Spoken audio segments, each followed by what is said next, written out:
सबैजनालाई येशू ख्रीष्टको नाममा जय मसीह।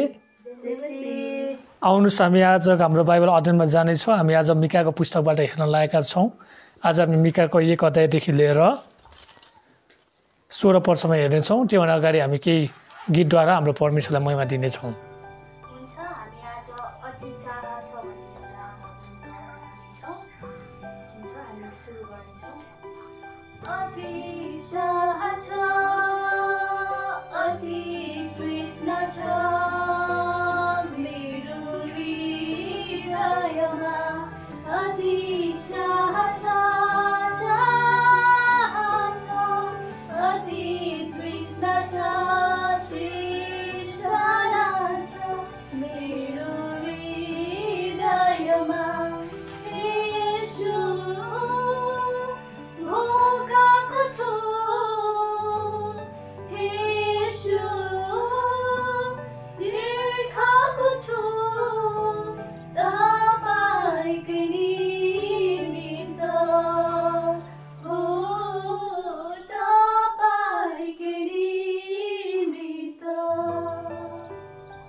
हुन्छ, परमेश्वरको महिमा भएको होस्। आउनुहोस् हामी प्रार्थना गर्नेछौँ र आजको अध्ययनतर्फ हामी लाग्नेछौँ। आज हामी मिका 1 अध्याय हेर्नेछौँ।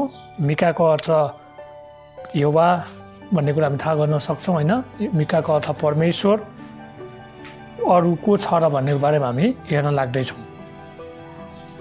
आउनुहोस् हामी प्रार्थना गर्नेछौँ र यो अध्ययनतर्फ हामी अघि बढ्नेछौँ। स्वर्गीय पिता, हामी तपाईँलाई फेरि पनि धन्यवाद भन्छौँ। तपाईँको नाउँलाई महिमा र प्रशंसा चढाउँछौँ। तपाईँले हामीलाई सुरक्षण गर्ने निगाह साथ यस समय दोहोरीमुखको लागि धन्यवाद भन्छौँ। विशेष गरी हामी तपाईँको वचन सिक्न लागेका छौँ, हेर्न लागेका छौँ। तपाईँले सिकाउनु भएको होस्, अनगढ निगाह गर्नुभएको होस्, अनि तपाईँलाई प्रार्थना गर्छौँ। सबै कुराको लागि धन्यवाद। सबै बिन्दैन आशिष येशू प्रभु तपाईँको नाममा, आमेन।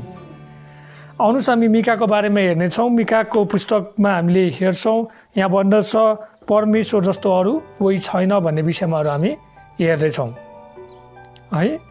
हामी हेर्छौँ भने यहाँनिर चाहिँ यहुदा र उत्तरी राज्य सामरियाको बारेमा हामी हेर्छौँ, जहाँनिर परमेश्वरले न्याय गर्छु भनेर भन्नुभएको कुराहरू हामी देख्न सक्छौँ।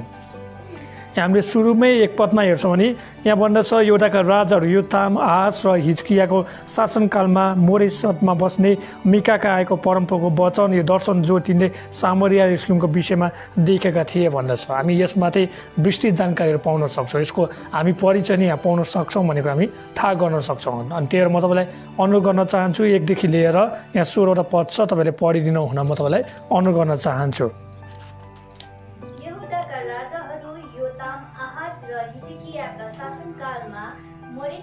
बस्ने मिका कहाँ आएको परमप्रभुको वचन, यो दर्शन जो तिनले सामरिया र यरुशलेमको विषयमा देखेका थिए।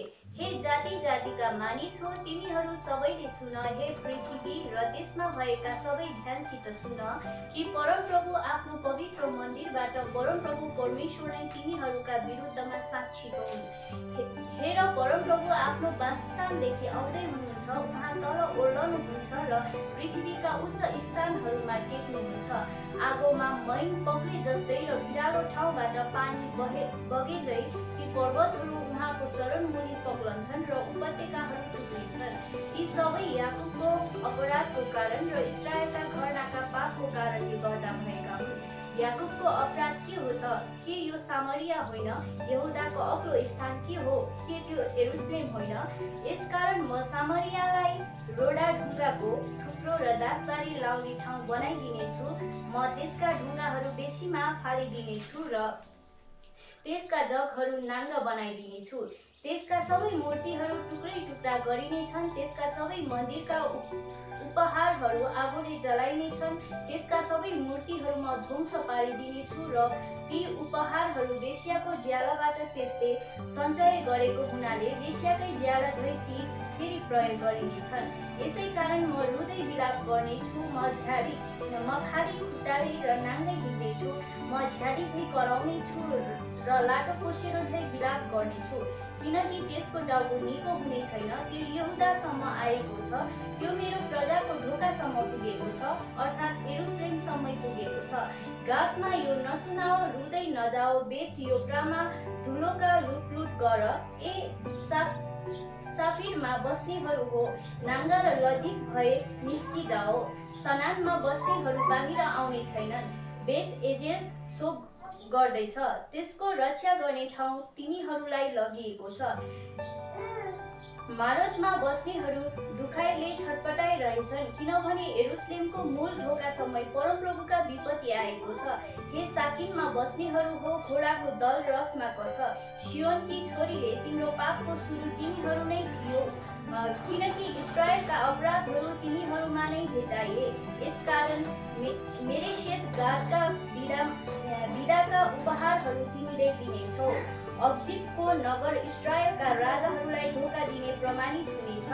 हे मारेसामा बस्नेहरू हो, म तिमीहरूका विरुद्ध विजय गर्ने एक जनालाई ल्याउनेछु, ती जो इस्राएलको महिमा हुन्।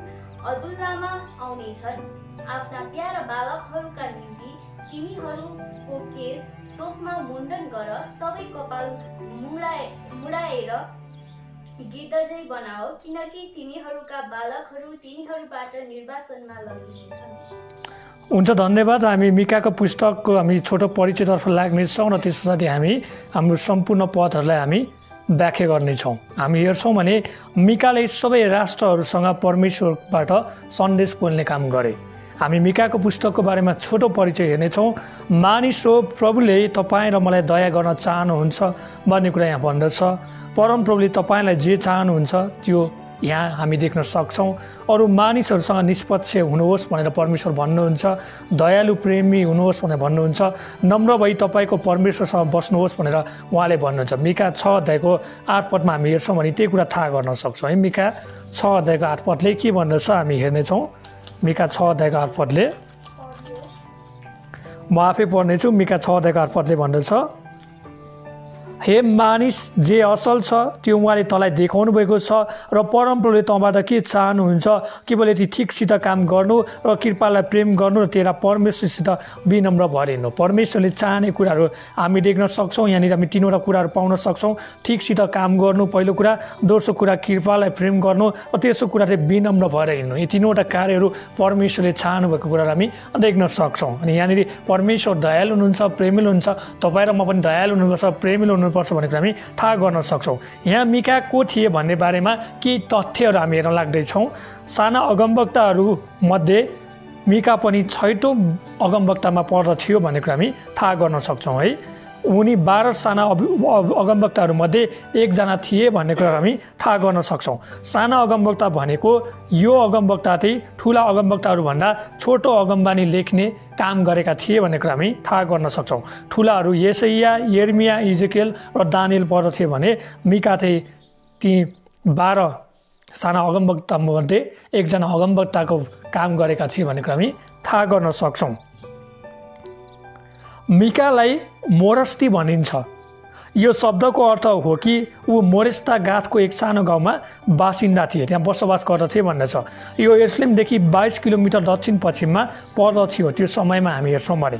जब योताम, आहाज र हिजकिया एउटाका राजा थिए, उनी एउटा अगमवक्ता थिए। यो हामी 1:1 हेर्छौँ भने राजा योताम, आहाज र हिजकियाको शासनकालको बेलामा यो मिका अगमवक्ता त्यो बेला बसोबास गर्ने काम गर्दथे भन्ने कुरा हामी थाहा गर्न सक्छौँ। तिनीहरू लगभग 756 ईसा पूर्वदेखि लिएर 697 ईसा पूर्वमा राजा भएका थिए। दक्षिण राज्य यरुशलेममा त्यहाँ इजरायलमा राज्य गठन गरेका थिए, राजगद्दीमा बसोबास गरेका थिए, गठन गरेर शासन गरेको हामी थाहा गर्न सक्छौँ। मिकाको नामको अर्थ परमेश्वर यानि यहोवा को जस्तो छ भन्ने कुरा हामी हेर्न सक्छौँ। यहोवा परमेश्वरको लागि एक हिब्रू नाम हो र यस प्रश्नको उत्तर यो हो कि कोही पनि परमेश्वर जस्तो छैन भन्ने कुरा हामी देख्न सक्छौँ। कोही पनि परमेश्वर जस्तो अद्भुत छैन। मिका अगमवक्ताले उहाँको नाम दिने काम गरेका छन् है। नामले परमेश्वरको अद्भुत चरित्रको वर्णन गर्दछ भन्ने कुरा हामी थाहा गर्न सक्छौँ। हामी यहाँनिर विभिन्न कुराहरू हेर्छौँ। इजरायलको बारेमा हेर्छौँ। इजरायल 2 भागमा विभाजित भएको कुरा हामी हेर्न सक्छौँ। दक्षिणी राज्य र उत्तरी राज्यमा विभाजित भएको कुरा हामी हेर्न सक्छौँ। 975 ईसा पूर्वमा त्यहाँनिर राजा सोलोमनको छोराले त्यहाँनिर रहबमले के गरे त यो राज्यहरूलाई 2 भागमा टुक्रा पार्ने काम गरे भन्ने कुरा हामी देख्न सक्छौँ। अनि यहुदा र इजरायलको विभाजित राष्ट्रमा के भयो भन्ने बारेमा हेर्छौँ। 10वटा त्यहाँनिर जातिहरू चाहिँ उत्तरी राज्यमा गएर 2वटा जातिहरू चाहिँ दक्षिण राज्यमा बसोबास बसे भन्ने कुरा हामी थाहा गर्न सक्छौँ। हामी यही नै कुराको बारेमा हामी छलफल गर्नेछौँ। यही कुराको बारेमा हामी हेर्नेछौँ। सामरियाको बारेमा हामी छोटो कुरा हेर्नेछौँ। सामरियाको बारेमा हामी हेर्छौँ नि यो सहर यरुसलेमबाट 30 माइल उत्तरमा छ भनेको लगभग 30 किलोमिटर के छ उत्तरमा पर्छ भन्दछ। यो पहाडमा उपस्थित छ जुन ठाडो पक्षहरूमा छन् भन्छ। पहाडसँग पनि लामो शीर्ष छ भन्दछ जुन त्यति बेलासम्म पुग्न गाह्रो थियो भनेको यो के छ एकदम लामो यो त के थियो एकदम ठुल्ठुलो ढुङ्गामा थियो अनि त्यहाँ त मानिसहरू पुग्नलाई गाह्रो थियो भन्ने कुरा हामी थाहा गर्न सक्छौँ है। यहाँ भन्छ राजा ओम्रीले त्यो डाँडालाई एउटा सहरको रूपमा रोजे जहाँ उनले एउटा सहर निर्माण गर्ने योजना गरेका थिए। ओम्रीले त्यो पहाड किने जुन सेमेर भन्ने मानिसबाट थियो। ओम्रीले यसको लागि चाँदीको 2 टुक्रा दिए। उनले पहाडमा एउटा सहर बनाए। उनले त्यो सहरको नाउँ सामरिया राखे। त्यो नाम अघिल्लो मालिक सेमेर पहिलो राजा 16 अध्यायको 23 र 24 पदमा बाट आएको हो। पहिलो राजा 16 को 23 र 24 पद पढौँ त त्यहाँबाट यो राजाको नाम आयो भन्छ सेमेर है। त्यहाँबाट चाहिँ सामरिया भन्ने नामकरण भयो भन्ने कुरा हामी थाहा गर्न सक्छौँ। हामी बाइबल पढ्नेले हामीले बाइबल हेर्नेले हामीलाई यो कुरा थाहा हुनुपर्छ भन्ने कुरा हामी थाहा गर्न सक्छौँ। पहिलो राजा 16 अध्यायको 23 र 24 पद यहुदाका राजा आसाको 31औं वर्षमा ओम्री इस्राएलका राजा भए र तिनले जम्मा 12 वर्ष राज्य गरे। तीमध्ये 6 वर्ष चाहिँ तिनले तिर्सामा राज्य गरे। तिनले चाँदीका 2 तोडामा सेमेरको हातबाट सामरियाको डाँडा किनेर डाँडामा एउटा सहर बनाए र त्यस डाँडाको पहिलो मालिक सेमेरको नाउँमा त्यसको नाम सामरिया राखे। सेमेरको ठाउँमा नाउँमा के राखे रे सामरिया राखे होइन। 2 टोडा चाँदीको सिक्कामा किने भन्ने कुरा देख्न सक्छ। यो ईसाई पूर्व 925 मा पुरा भयो भन्दछ। अब हामी मिकाको पुस्तकको एउटा छोटो रूपरेखा हेर्नेछौँ। मिकाको पुस्तकको एउटा छोटो रूपरेखा हामी अध्याय 1 देखि लिएर 2 अध्यायसम्म एउटा खण्ड हेर्न लाग्दैछौँ भने 3 देखि लिएर 5 मा दोस्रो खण्ड हेर्नेछौँ भने 6 देखि लिएर 7 पदमा हामी के हेर्छौँ अर्को तेस्रो खण्ड हामी हेर्नेछौँ। यो खण्डमा के कुराहरू पर्दछ त है। यो खण्डमा के कुराहरू हामी पाउँछौँ भन्ने बारेमा हामी चर्चा गर्न लाग्दैछौँ। पहिलो खण्ड हामी 1 देखि 2 अध्यायमा के कुरा पाउँछौँ त हामीले विशेष गरी त्यहाँनिर मिकाको पुस्तकमा हामीले यो खण्डमा के पाउँछौँ भन्ने बारेमा हामी हेर्न लाग्दैछौँ। हामी यहाँ हेर्न लाग्दैछौँ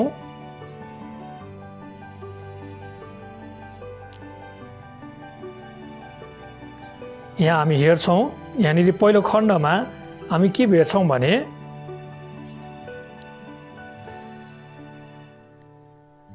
त्यहाँ पुस्तकको एउटा छोटो परिचय हेर्छौँ है। पुस्तकको बारेमा विस्तृत रूपमा जानकारी दिएको छ। हामीले 1 अध्यायको 1 देखि लिएर 2 पदमा हेर्छौँ नि छोटो एउटा परिचय भेट्छौँ भन्ने कुरा हामी देख्न सक्छौँ।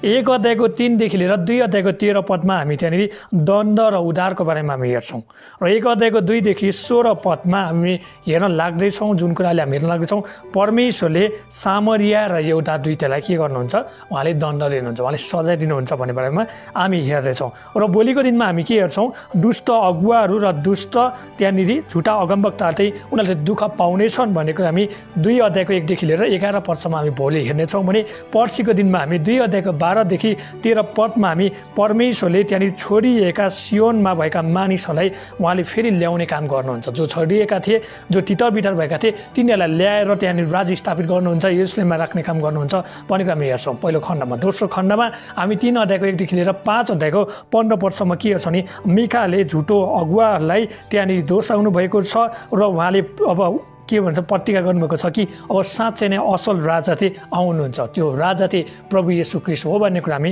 हेर्न लाग्दैछौँ। अनि 3 अध्यायको 1 देखि 12 पदमा हामी हेर्छौँ भने त्यहाँनिर झुटा अगुवाहरू त्यहाँनिर के हुनेछ भने यरुसलेम पतन हुनेछ र त्यो यरुसलेमको सहर पनि झुटा अगुवाको साथमा पतन हुनेछ भन्ने कुरा हामी हेर्छौँ भने 4 अध्यायको 1 देखि 8 पदमा नयाँ यरुसलेमले त्यहाँनिर सारा राष्ट्रमाथि के गर्नेछ उसले उच्चतामा जानेछ भन्ने कुरा हामी हेर्छौँ। नयाँ यरुसलेम जुन चाहिँ त्यहाँ सारा राष्ट्रमा के हुनेछ उच्चतामा अझ माथि जानेछ भन्ने कुरा हामी 4 अध्यायको 1 देखि 8 पदमा हेर्छौँ। 4 अध्यायको 9 देखि 13 पदमा हामी हेर्छौँ यरुसलेमका मानिसहरू त्यहाँनिर के छ पीडामा पर्नेछन् अनि त्यहाँदेखि नयाँ युगको सुरुवात हुनेछ भन्ने कुरा हामी हेर्नेछौँ। अनि हामी 5 अध्यायको 1 देखि 6 पदमा हेर्छौँ त्यहाँनिर येशू ख्रीष्ट जन्मिनु हुनेछ र उहाँको महानता भविष्यको महानताको कुराको बारेमा हामी बढाइ चढाइ गर्नेछौँ होइन हामी हेर्नेछौँ 5 अध्यायको 7 देखि 9 पदमा हामी हेर्छौँ त्यहाँनिर बाँकी रहेका जतिजना छोडिएका थिए तितर परेका छ इजरायलका साना जातिहरू तिनीहरू फेरि त्यहाँनिर राष्ट्रमा आउनेछ र उनीहरूले शासन गर्नेछ भन्ने बारेमा हामी हेर्नेछौँ 5 अध्यायको 10 देखि 15 पदमा परमेश्वरले त्यहाँनिर आत्मिकी मानिसहरूलाई बचाउनु हुनेछ र अरू सबै मानिसहरूलाई चाहिँ शुद्ध पार्नुहुन्छ शुद्ध राष्ट्र बनाउन चाहनुहुन्छ भन्ने कुरा हामी देख्न सक्छौँ अनि तेस्रो खण्डमा हामी हेर्नेछौँ 6 अध्यायको 1 देखि लिएर 7 अध्यायको 20 पदमा त्यहाँनिर परमेश्वरले के भन्नुहुन्छ अगमबानी गर्नुहुनेछ अनि त्यहाँका साना जातिहरूलाई परमेश्वरले के गर्नुहुन्छ क्षमा दिनुहुन्छ भन्ने कुरा हामी हेर्नेछौँ 6 अध्यायको 1 देखि 8 पदमा मिकाले इजरायली मानिसहरूलाई दोषाउनेछन् उनीहरूले परमेश्वरको करारलाई भङ्ग गरे अनाज्ञाकारी भए भन्ने कुरामा के गरेर दोषाउने काम गरे भन्ने कुरा हामी हेर्नेछौँ 6 अध्यायको 9 देखि 16 पदमा त्यहाँनिर करारका कुराहरूलाई यरुसलेमका मानिसहरूको बिचमा श्राप आएको कुराहरू हामी हेर्नेछौँ 7 अध्यायको 1 देखि 7 पदमा यरुसलेममा त्यहाँनिर सामाजिक कुराहरूको बारेमा हामी हेर्नेछौँ अनि त्यहाँनिर कति कुराहरू टुटफुट भए तोडफोड भए भन्ने कुरामा हामी हेर्नेछौँ र अन्तमा 7 अध्यायको 8 देखि 20 पदमा हामी हेर्नेछौँ एउटा सफलताको गाना गीतको बारेमा हामी हेर्नेछौँ आउनुहोस् हामी अगाडि बढ्नेछौँ 1 अध्यायको 1 देखि लिएर 16 पदसम्म है हामी यो कुरा हेर्नेछौँ हामी 1 अध्यायको 1 देखि 2 पदमा यो पुस्तकको परिचय हामी हेर्नेछौँ विस्तृत जानकारी हेर्नेछौँ 3 देखि 16 पदमा परमेश्वरले यहुदालाई पनि छोड्नुहुन्न र सामरियालाई पनि छोड्नुहुन्न किनकि यिनीहरूले धेरै पाप गरेका थिए यिनीहरूले के पाप गरेका थिए भन्ने कुरा हामीले धेरै हेरिसकेका थियौँ यिनीहरूको मुख्य पापहरू के थियो परमेश्वरमा अनाज्ञाकारी भए मूर्ति पूजा सुरु गरे व्यभिचार गरे मन्दिरलाई बिटुलो पार्ने काम गरे आफ्नै मानिसहरूलाई बेचे दासत्वमा बेचे र त्यहाँबाट पाएको पैसाले दाखमा देखाएर परमेश्वरको मन्दिरलाई अपवित्र तुल्याए अनि परमेश्वरले यही कारणले गर्दा यिनीहरूले न्याय गर्नुभयो भनेको हामी थाहा गर्न सक्छौँ यिनीहरू अरू जातिहरूसँग मिलेर अरू राष्ट्रहरूसँग मिलेर आफ्नै भाइ याकुबको पनि रक्षा गर्न सकेन यिनीहरूले के गरे दासत्वमा बेच्ने काम गरे मार्ने काम गरे त्यहाँनिर ढोगेर त्यहाँनिर ढुङ्गेर होइन पासोमा थापेर मार्ने काम गरे भन्ने कुरा हामी थाहा गर्न सक्छौँ यस्तै पापले घमण्डले गर्दा परमेश्वरले यहुदालाई र उत्तरी राज्यलाई यहाँ न्याय गर्नुहुन्छ भन्ने कुरा हामी 1 अध्यायको 1 देखि लिएर हामी 16 पदसम्म हेर्नेछौँ आउनुहोस् हामी सुरु गर्नेछौँ 1 अध्यायको 1 पददेखि लिएर यहुदाका राजाहरू योताम हास र हिजकियाको शासनकालमा मोरेसेतमा बस्ने मिकाका आएको परमप्रभुको वचन यो दर्शन जो तिनले सामरिया र यरुसलेमको विषयमा देखेका थिए अब यहाँ दुईटा राज्यको बीचको कुराहरूको बारेमा यहाँ परमेश्वरले मिका अगमवक्तालाई भन्नुभएको छ यो दुई राज्यको बिचमा चाहिँ अब यस्तो यस्तो हुनेछ भनेर परमेश्वरले भन्नुभएको छ र यो म गर्न लाग्दैछु योभन्दा अगाडि तैँले के गर त मेरो वचन बोल तैँले गएर मानिसहरूलाई भनिदे मानिसहरूलाई चेतावनी दे मानिसहरूलाई बताइदे अब परमेश्वर साह्रै रिसाउनु भएको छ अब परमेश्वर पिता साह्रै क्रोधित हुनुभएको छ सोदम र गोमरालाई जस्तै गरी उहाँले नाश पार्न चाहनुहुन्छ भन्ने कुराको बारेमा बताइदे भनेर परमेश्वरले यहाँ भन्नुभएको कुरा हामी देख्न सक्छौँ यहाँनिर विस्तृत जानकारी पाउन सक्छौँ यी 3वटा राजाको बेलामा चाहिँ मिका अगमवक्तालाई परमेश्वरले आफ्नो पवित्र आत्माद्वारा चाहिँ यी वचनहरू चाहिँ दिनुभयो यी अगमबानीका यी बोलीहरू चाहिँ दिनुभयो भन्ने कुरा हामी थाहा गर्न सक्छौँ राजाहरू योताम आहाज र हिजकियाको शासनको बेलामा यो मिका अगमवक्तालाई परमेश्वरले चाहिँ एउटा दर्शनमा एउटा सपनामा एउटा बोलीमा चाहिँ उहाँले वचन दिनुभयो भन्ने कुराहरू हामी देख्न सक्छौँ अनि यो मिका चाहिँ एउटा मोरेसेत भन्ने डाँडामा होइन त्यहाँनिर हामी छ नि गातका एउटा डाँडामा बसोबास गरेको कुराहरू हामी देख्न सक्छौँ अनि हामी हेर्न सक्छौँ यसले के कुरालाई बताउँछ अनि यो सन्देश चाहिँ के गरेको छ त पक्कै पनि परमेश्वरबाट आएको हो विस्तृत रूपमा हो भन्ने कुरा हामी थाहा गर्न सक्छौँ हामीले यसैया 1 अध्यायको 1 देखि 2 पदमा हेर्छौँ भने पनि त्यहाँ पनि यसैया अगमवक्तालाई पनि परमेश्वरले यसरी नै सन्देश दिनुभएको थियो यिर्मिया 1 अध्यायको 1 देखि 2 पदमा हेर्छौँ नि यिर्मियालाई पनि परमेश्वरले यसरी नै सन्देश दिनुभएको थियो आमोस 1 अध्यायको 1 देखि 3 पदमा हेर्छौँ भने परमेश्वरले आमोस अगमवक्तालाई पनि यसरी नै सन्देश दिनुभएको थियो है त्यही भएर हामी यो कुरामा किन गरौँ त नझुकाउँ यो परमेश्वरले दिनुभएको सन्देश हो हामीले यसलाई पालनै गर्नुपर्छ हामीले यसलाई बुझ्नै पर्छ हामीले यसलाई लागू गर्नै पर्छ भन्ने कुराहरू हामी बुझ्न सक्छौँ अनि हामी हेर्छौँ नि मिकालाई यो सन्देश परमेश्वरले एकदम शक्तिसाथ पठाउनु भयो एकदम पावरफुल होइन एकदम शक्तिशाली रूपमा उहाँले पठाउनु भयो भन्ने कुरा हामी थाहा गर्न सक्छौँ अनि हामी यो भन्न सक्छौँ कि अब प्रभुको आत्मा यानि क्रिस्टको आत्मा यानि पवित्र आत्माको शक्ति थियो अब मिकाको त्यो आत्मामा आएको कुरा हामी देख्न सक्छौँ मिकाको जीवनमा आएको कुरा हामी देख्न सक्छौँ तर हामी यहाँ मिकाले यो केवल कसलाई भनेको छ त दक्षिणी राज्यलाई मात्र भनेका छन् र पछि गएर हामी हेर्छौँ भने उत्तरी राज्यले चाहिँ यो परमेश्वरको करारलाई चाहिँ अनाज्ञाकारी भए पालना गरेनन् भन्ने कुरा हामी देख्न सक्छौँ अनि यहाँ भन्दछ अनि यो हामी हेर्छौँ नि परमेश्वरको कुरालाई चाहिँ राजाहरूले पनि त्यहाँनिर नियुक्त गरेन, मान्छे राजाहरूले पनि मानेनन् भन्ने कुरा हामी देख्न सक्छौँ। होसिया 8:4 पढ्छ के भन्दछ, म आफै पढिदिनेछु। होसिया 8:4 भन्छ, तिनीहरूले मेरो स्वीकृति बिना राजाहरू नियुक्त गर्छन्, तिनीहरूले मेरो स्वीकृति बिना भारतहरू नियुक्त गर्छन्, तिनीहरूले आफ्नै विनाशको निम्ति आफ्ना सुन र चाँदीबाट आफ्ना लागि मूर्ति बनाउँछन्। अनि यहाँ हामी देख्न सक्छौँ परमेश्वरको कुरा नमानिकन मानिसहरूले आफैले मूर्ति बनाएका छन्, आफैले राजालाई नियुक्त गरेका छन्, आफैले मन्त्रीमण्डल खडा गरेका छन्, आफैले अगुवा खडा गरेका छन्। यदि तपाईँ र म यस्तो गरेका छौँ भने तपाईँ र म के हुन्छौँ त, विनाश हुन्छौँ। तपाईँ र म नष्ट हुन्छौँ भन्ने सन्देश यसले बाँड्छ भन्ने कुरा हामीले कहिले पनि बिर्सनुहुन्न।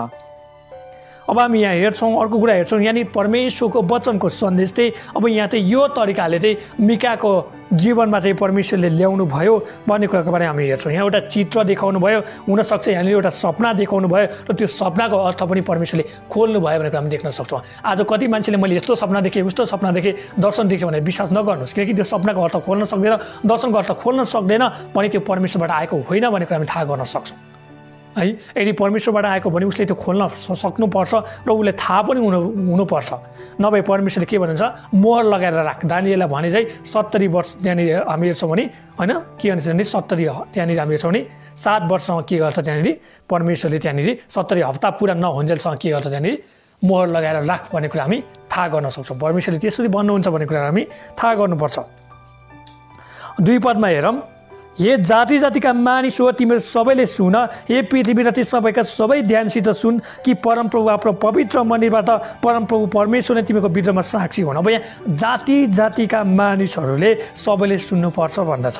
पृथ्वीमा त्यसमा भएका सबैले के भन्नुहुन्छ, ध्यान दिएर कानले होइन यस्तो गरेर के भन्छ सुन्नुपर्छ भन्ने कुरा हामी थाहा गर्न सक्छौँ। अनि परमेश्वरले कहाँबाट बोल्न चाहनुहुन्छ, उहाँ चाहिँ यरुसलेमबाट, त्यो बेलाको समय छ भने यरुसलेमबाट बोल्न चाहनुहुन्छ भन्ने कुरा हामी देख्न सक्छौँ। आज चाहिँ परमेश्वरले तपाईँ र मसँग चाहिँ स्वर्गबाट बोल्न चाहनुहुन्छ भन्ने कुरा हामी देख्न सक्छौँ। अनि परमेश्वर नै तपाईँ र मेरो विरुद्धमा चाहिँ साक्षी हुने काम गर्नुहुन्छ। उहाँले भन्नुभएको छ, मैले तिमीको बिचमा साक्षी छु, तिमीले यस्तो यस्तो गर्यौ, उस यस्तो गर्यौ, मलाई मन परेन, अब म न्याय गर्नुपर्छ, तिमीहरूले साक्षी खोइ भन्यो भने म आफै तिमीहरूको लागि साक्षी छु। मैले परापूर्वकालदेखि नै तिमीको बारेमा थाहा गरेको छु, तिमीलाई देखेको छु, तिमीलाई मैले बनाएको, तिमीलाई मैले मौका दिएँ, तिमीहरू फर्किन चाहनौ भनेर परमेश्वरले भन्नुहुन्छ भन्ने कुरा हामी यहाँ देख्न सक्छौँ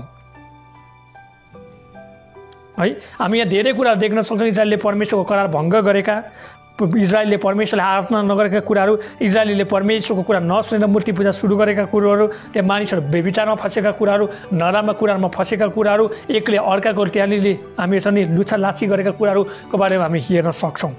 हामी अगाडि बढ्नेछौँ। अब 3 अध्यायदेखि लिएर 1 अध्यायको 3 पददेखि लिएर हामी 16 पदसम्म हेर्नेछौँ, जहाँनिर परमेश्वरले दण्ड पनि गर्छु र म न्याय पनि गर्छु भन्ने कुरा हामी देख्न सक्छौँ है। विशेष गरी हामी 3 देखि 16 पदमा हेर्छौँ भने परमेश्वरले अब सामरिया र अब यहुदालाई के गर्नुहुनेछ, नष्ट पार्नुहुनेछ, सजाय गर्नुहुनेछ भन्ने कुराको बारेमा हामी हेर्नेछौँ।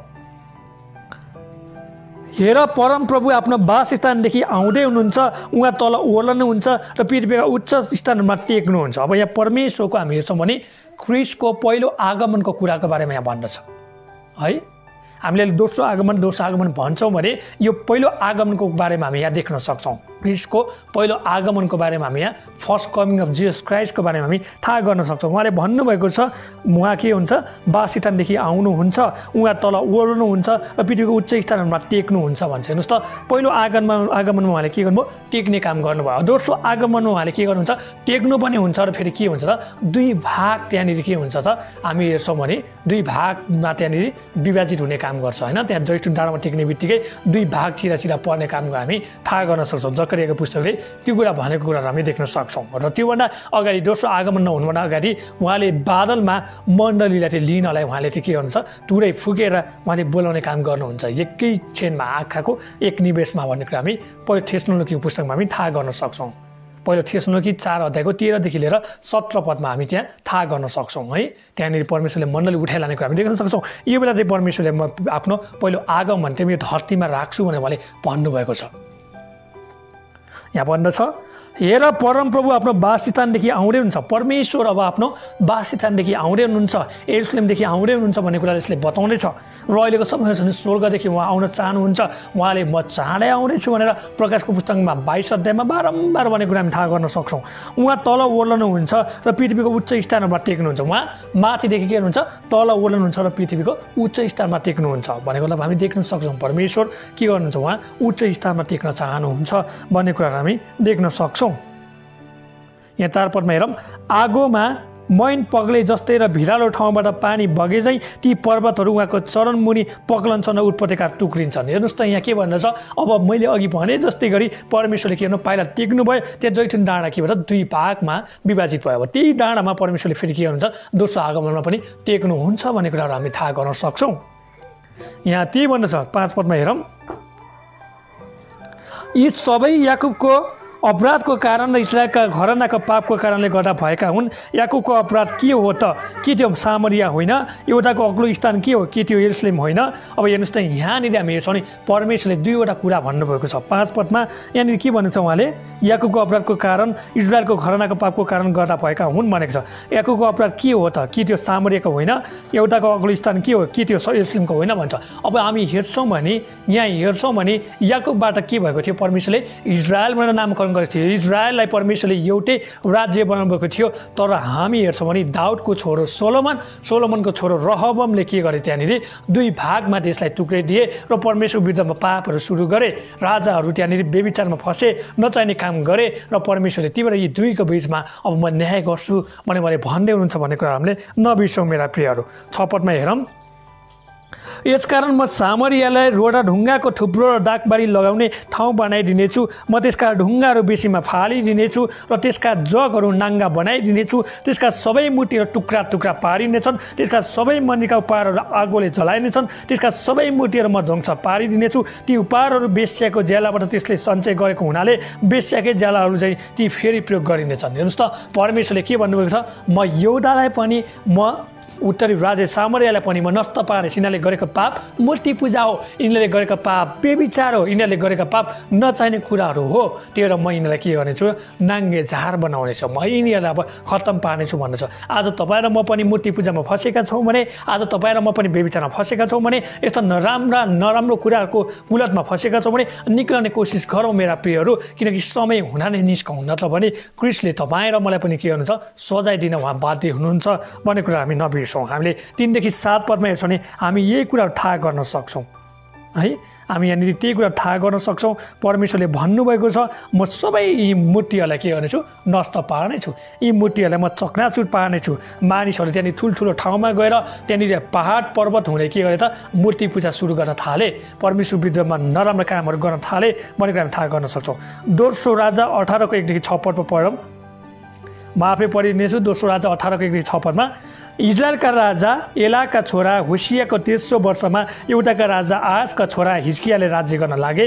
जब तिनी राजा भए तब तिनी 25 वर्षका थिए र तिनले यरुशलेममा 29 वर्ष राज्य गरे। तिनकी आमाको नाम जकरियाका छोरी अबिया थिए। आफ्ना पुर्खा दाउदले गरे चाहिँ तिनले परमप्रभुको दृष्टिमा जे कुरा असल थियो त्यही गरे। तिनले अग्ला ठाउँहरू हटाइदिए, चोखा ढुङ्गाहरू भत्काइदिए र असेरका खम्बाहरू ढालिदिए। मोसाले बनाएका काँसाको सापलाई तिनले टुक्रा टुक्रा पारिदिए, किनकि त्यस बेलासम्म इस्राएलीले त्यसको निम्ति धूप बालेका थिए। तिनीहरू त्यसलाई नहुसुतन भन्थे। हिजकियाले परमप्रभु इस्राएलका परमेश्वरमाथि भरोसा राखे। एउटाका सबै राजाहरू मध्ये तिनका अघि हुने अथवा तिनीपछि आउने कुनै पनि तिनी जस्ता भएन। भनेपछि हिजकिया राजा त के थियो, एकदम असल राजा थिए, जसले चाहिँ मूर्ति पूजाहरूलाई नष्ट गरिदिए। यो राजाले राम्रो काम गरे कारणले गर्दा यो राजाले पछि गएर हामी हेर्छौँ भने यिर्मिया अगमवक्ताको कुरा सुने, यशाया अगमवक्ताको कुरा सुने र इजरायललाई बचाए भन्ने कुरा हामी देख्न सक्छौँ। त्यही भएर परमेश्वरले यो राजाको पिलोलाई उनीको पारेर के गर्नुभयो, 15 वर्ष आयु थपिदिनु भयो भन्ने कुरा हामी यशायाको पुस्तकमा थाहा गर्न सक्छौँ।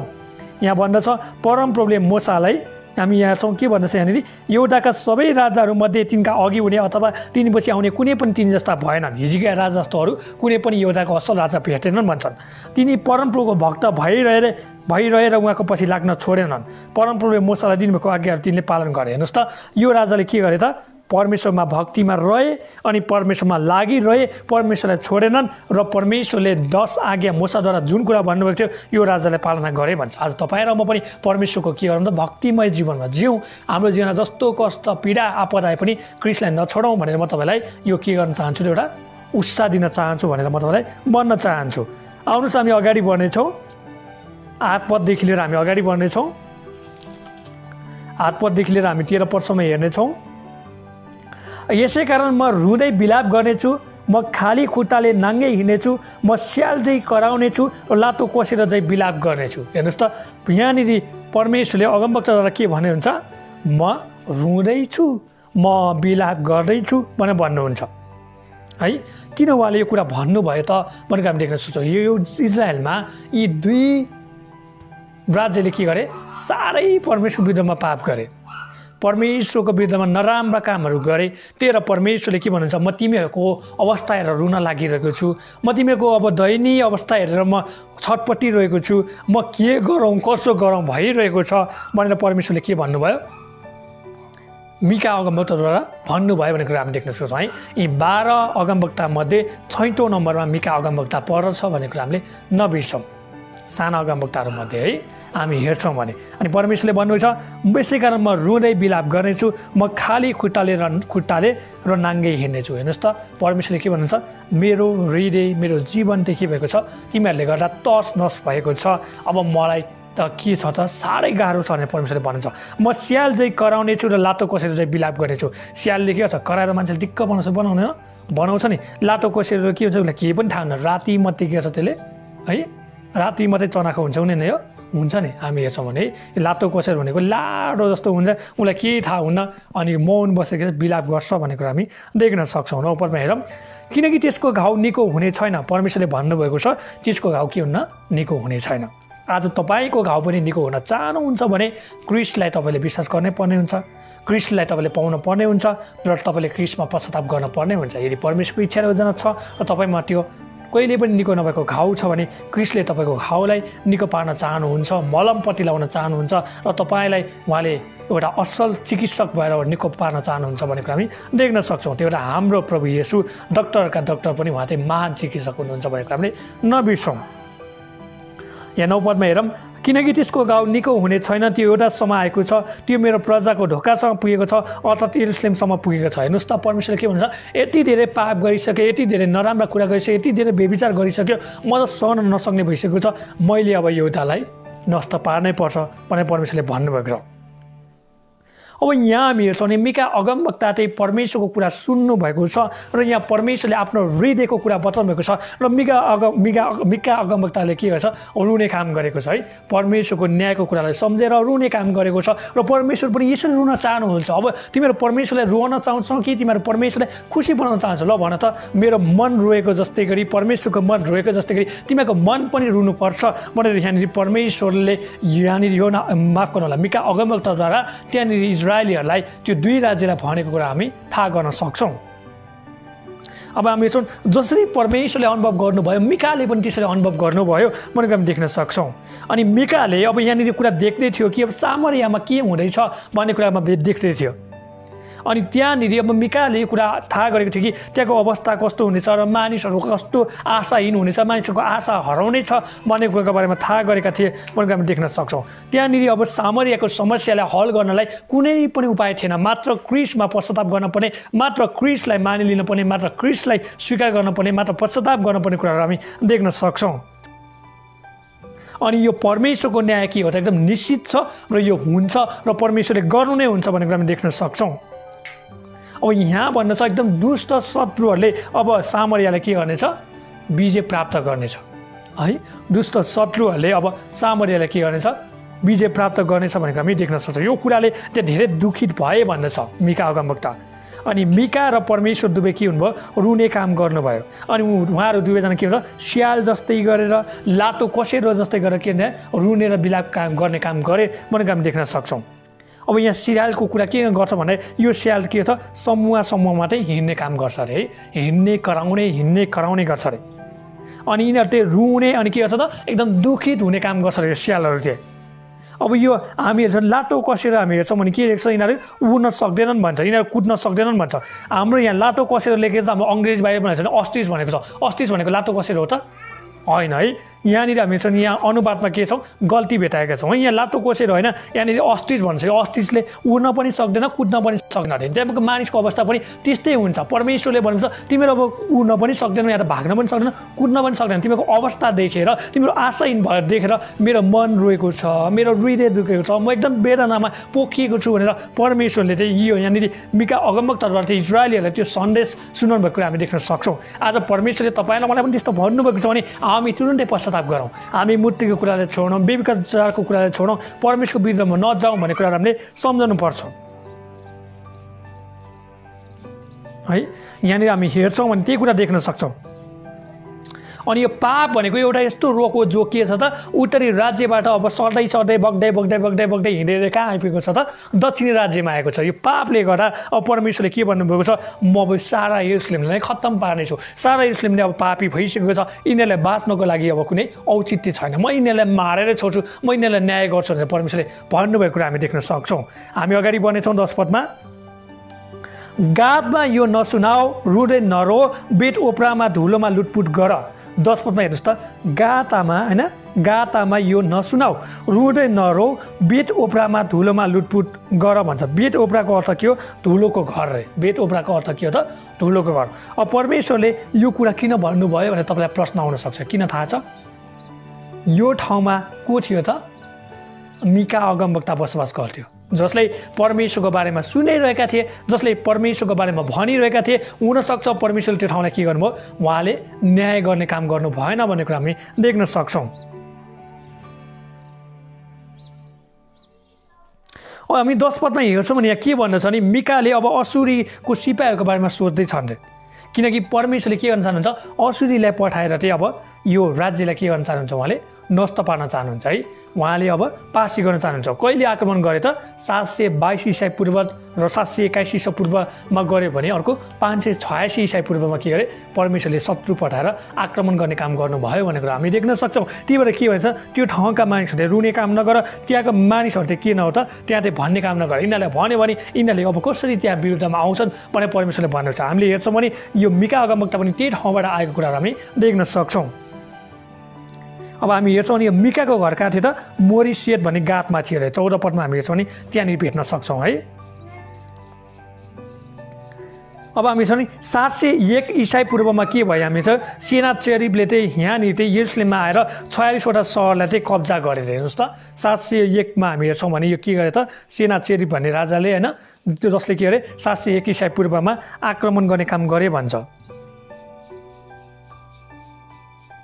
दोस्रो सामुएल 1:20 पढौँ त। दोस्रो सामुएल 1:20 अब हामी यो गातको सहर हेर्छौँ भने त्यहाँ पलिस्टीहरू बसोबास गर्ने सहर भन्दछ है। त्यहाँनिर दाउदले के गरेका थिए, यहाँनिर हराएका थिए भनेको हामी देख्न सक्छौँ।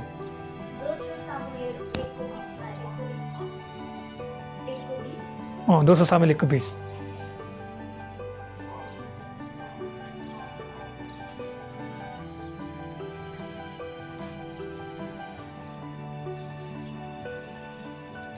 दोस्रो सामुएल 1:20 हामी हेर्छौँ भने त्यहाँ के हुन्छ, दाउदले भन्नुभएको छ गातका मानिसहरूलाई होइन, साउल पछाडि त्यहाँनिर जोनाथन मरेको कुरा नभन्नु भनेको छ अरे। दोस्रो सामुएल 1:20 हामी हेर्छौँ नि यहाँ भन्छ, David said do not tell it in Gath after Saul and Jonathan died भनेको छ है। दोस्रो सामुएल 1:20 के भनेको छ पढौँ त।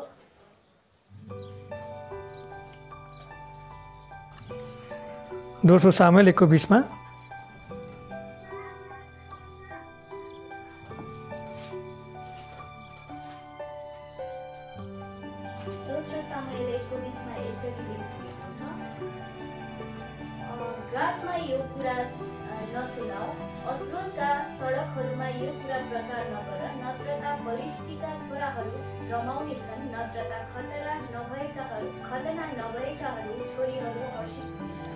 पहिलो सामुएल 1:20 हामी हेर्छौँ भने छोरा होइन छोरीहरू भनेको छ है। त्यहाँनिर यहाँनिर पलिस्टीहरू रमाउने छन् अनि त्यहाँनिर खतना नभएका छोरीहरू हँसिरहने छन् भनेको मतलब त्यहाँका मानिसहरू रमाउने छन्, यो कुरा नभन भनेर परमेश्वरले भन्नुभएको कुराहरू हामी देख्न सक्छौँ।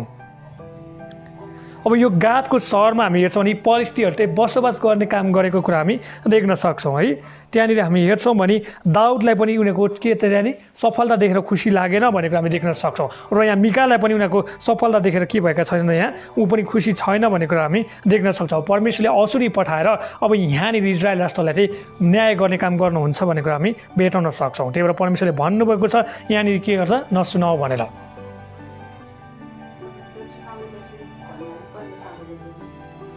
दोस्रो सामुएलको 20 है 11 पदमा पढौँ। यहाँ भन्दछ, यस साफिरामा बस्नेहरू हो, नाङ्गा र लज्जित भएर निस्किजाऊ, सानामा बस्ने बाहिर आउने छैनन्, बेट एजेल शोक गर्दैछ, त्यसको रक्षा गर्ने ठाउँ तिमीको लगिएको छ। यहाँ साफिरको अर्थ रमाइलो हो, अक्जिबको अर्थ छल हो है। हामी हेर्छौँ नि साफिरको अर्थ के हो, रमाइलो हो भने अक्जिबको अर्थ छल हो भन्छ। 11 पदमा हामी हेर्नेछौँ। 11 पदमा परमेश्वरले के भन्नुहुन्छ, साफिरको अर्थ चाहिँ एउटा सुन्दर सहर हो अरे, साफिरको अर्थ चाहिँ रमाइलो हो भन्दछ। अब यहाँका मानिसहरू के हुनेछन्, नरमाऊ भन्छ। किन थाहा छ, अब यिनीहरू चाहिँ चाँडै कैदमा पर्नेछन् भन्दछ। अब असुरीले आएर के गर्नेछ, तिनीहरूलाई चाहिँ बाटो हुँदो समात्ने छन्, तिनीहरू नाङ्गो बनाउने छ, तिनीहरूले चाहिँ के गर्छ, नाङ्गे झार बनाउने छ, अनि तिनीहरूको शरीरलाई पनि नाङ्गे बनाउने छ भनेको हामी देख्न सक्छौँ। अनि तिनीहरूको लासलाई त्यहाँनिर उनीहरूको शत्रुले देख्नेछन्, तर शत्रुले के गर्नेछन्, तर प्रभु येशूले के गर्नुहुन्छ, संवेदना प्रकट गर्नुहुनेछ है। उहाँले प्रभु येशूले चाहिँ दुःख प्रकट गर्नुहुनेछ। अनि प्रभु येशू ख्रीष्टमा चाहिँ परमेश्वरको पुत्र हुनुहुन्छ। अनि उहाँले के गर्नुभयो, उहाँले चाहिँ तपाईँ र मेरो लासलाई ढाक्ने काम गर्नुभयो, तपाईँ र मेरो दुःखलाई वेदनालाई चाहिँ उहाँले ढाक्ने काम गर्नुभयो भनेर हामी देख्न सक्छौँ। अनि परमेश्वरले यहाँनिर त्यो पाठ सिकाउनलाई पछि गएर येशूले पनि यस्तै लाज शरमलाई के गर्नुहुन्छ, ढाक्न पर्ने हुन्छ। त्यही भएर यहाँनिर तिमीहरूको शत्रुले इजरायलीको लाज शरमलाई ढाक्दैनन् भनेको हामी देख्न सक्छौँ है। यहाँ अगाडि बढौँ हामी 12 पदमा, मारोटोमा बस्नेहरू दुःखले छटपटाइरहेछन्, किनभने यरुसलेमका मूल ढोका समय परमप्रभुमा विपत्ति आएको छ। हेर्नुहोस् त, मारोटोमा बस्नेहरू दुःखले छटपटाइरहेका छन्, किनभने यरुसलेमको मूल ढोका समय परमप्रभुको विपत्ति आएको छ। पाप गरेपछि के भएको छ, पाप चाहिँ यरुसलेमको ढोकासम्म आएको छ भन्ने कुरा हामी यहाँ देख्न सक्छौँ। मारोटको अर्थ के हो त, तितो अरे है, मारोटको अर्थ तितो हो भन्दछ। अनि यहाँनिर मारोट सहरमा मानिसहरू के भन्छ, तितो भएका छन् भन्दछ। तितो मानिसहरूलाई के चाहिन्छ, अब आशा चाहिन्छ भन्छ। तिनीहरूलाई अब के चाहिन्छ त, परमेश्वर चाहिन्छ भन्दछ। अब यहाँ परमेश्वर नै नभएपछि यिनीहरूको जीवनमा तितो आउँछ कि आउँदैन, आउँछ। त्यही भएर तपाईँ र मैले परमेश्वर बिनाको हाम्रो जीवन के हुन्छ, खल्लो हुन्छ, नुनले स्वाद नहाले जस्तो हुन्छ, तपाईँ मेरो जीवन तितो हुन्छ भन्ने कुरा हामीले बुझ्नुपर्छ। अगाडि बढौँ 13 पदमा, ये लाकिसमा बस्नेहरू हो, घोडाको दल रथमा कस, सियोनकी छोरीको निम्ति पापको सुरु तिमीहरू नै थियो, किनकि इजरायलका अपराधका तिमीहरू नै भेटाए। अब यहाँ परमेश्वरले भन्छ 13 पदमा लाकिसमा बस्नेहरू भन्छ। यो लाकिस भन्ने एउटा महत्त्वपूर्ण सहर थियो, यो चाहिँ धर्मको लागि एकदम महत्त्वपूर्ण ठाउँ थियो भन्छ। यो चाहिँ हामी हेर्छौँ भने चाहिँ मिका अगमवक्ताको घरदेखि लिएर 4 किलोमिटर पर थियो भन्दछ। त्यहाँनिर एउटा सिपाहीहरू रहँदथ्यो भन्दछ। अनि त्यहाँका आर्मीहरूले चाहिँ त्यहाँनिर पश्चिमी त्यो डाँडा पारलाई चाहिँ रक्षा गर्ने काम गर्दथे भनेको हामी देख्न सक्छौँ। अनि त्यहाँका आर्मी, त्यहाँको सिपाहीहरूले चाहिँ घोडा चढीहरू प्रयोग गर्दथ्यो, अनि त्यहाँनिर छिटो कुद्ने घोडाहरू प्रयोग गर्दथे भनेको हामी देख्न सक्छौँ। अनि उनीहरू एकदम शक्तिशाली थिए है, आफ्नो युद्धमा उनीहरू शक्तिशाली थिए भन्दछन्। उनीहरूले चाहिँ त्यहाँका घोडा चढीहरूलाई पनि डराउने काम गर्थे भनेको हामी देख्न सक्छौँ। अनि यो लाकिसको अर्थ हामी हेर्छौँ भने चाहिँ यसले के भन्छ, एउटा घोडाको एउटा के भन्छ त होइन, समूह भन्ने कुरा हामी देख्न सक्छौँ। अनि यहाँका मानिसहरूले त्यहाँको घोडाहरूलाई के गरे, विश्वास गरे। त्यहाँका मानिसहरूले चाहिँ घोडा चढीहरूलाई विश्वास गरे। त्यही भएर परमेश्वरले के भन्छ, यी घोडा चढीहरूभन्दा पनि तिमीहरूले चाहिँ कसलाई विश्वास गर त, परमेश्वरलाई विश्वास गर भनेर हामी देख्न सक्छौँ है। परमेश्वरले हितोपदेशको पुस्तकमा पनि एउटा कुरा भन्नुहुन्छ, उहाँले के भन्छ, त्यहाँनिर है हजार घोडा आए पनि, जति घोडा आए पनि तिमीहरू के भन्छ, घोडासँग नडर, तर परमेश्वरसँग डराओ भन्ने कुरा हामी थाहा गर्न सक्छौँ। अनि यहाँ भन्छ असुरीहरूले अब के गर्नेछ, यो लाकिस भन्नेलाई चाँडै चाहिँ हराउने छन् भनेर हामी देख्न सक्छौँ। यो लाकिसका मानिसहरूले परमेश्वरलाई भरोसा गरेनन्, त्यही कारण गर्दा परमेश्वरले के गर्नुभयो, यो लाकिस भन्ने ठाउँलाई परमेश्वरले असुरी पठाएर त्यहाँनिर न्याय गर्ने काम गर्नुभयो भनेर हामी देख्न सक्छौँ। आज तपाईँ र मैले पनि परमेश्वरलाई भरोसा गर्दैनौँ, परमेश्वरमा हामीले पनि उहाँलाई भर पर्दैनौँ भने हामीले पनि परमेश्वरले के भन्छ, कोही न कोही पठाएर हराउनुहुन्छ भनेर हामी देख्न सक्छौँ। अब यो हामी सियोन भनेको हेर्छौँ, अनि जसलाई यरुसलेम भन्दछ। अगाडि बढौँ, हामी अन्तिम पदतिर आइपुगेका छौँ। 14 पदमा